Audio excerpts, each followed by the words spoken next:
Hi అండి. అందరూ ఎలా ఉన్నారు? బాగున్నారా? నేను కూడా చాలా చాలా బాగున్నాను. అందరికీ కొత్త సంవత్సరం శుభాకాంక్షలు. చాలా రోజుల తర్వాత కదా మీ ముందుకొచ్చింది.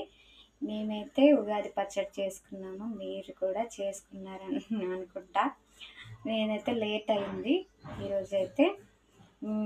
మేమైతే ఉగాది పచ్చడి చేసుకున్నాం. పూజ కంప్లీట్ చేసాము. బచ్చాలైతే ఇంకా పప్పు అయితే ఉడకబెట్టాను. ఇంకా చెయ్యాలి, స్టార్ట్ చేయాలి. ఇంకా ఇప్పుడైతే పులిహోర చేసుకుంటాం మామిడికాయతో. ఇదైతే మా ఇంట్లో ముచ్చట. చాలా రోజులు అయిపోయింది కదా మా ఇంట్లో ముచ్చట మీకు చెప్పాక. ఎందుకంటే కొన్ని కారణాల వల్ల మేము యూట్యూబ్లో వీడియోస్ పెట్టట్లేదు. అందరూ మా యూట్యూబ్ సబ్స్క్రైబ్ చేస్తారని, ముందుకు తీసుకెళ్తారని నేనైతే ఈ సంవత్సరం కోరుకుంటున్నాను. ఓకేనా ఫ్రెండ్స్, ఇదైతే మా ఇంట్లో ముచ్చట. ఉగాది. బాయ్.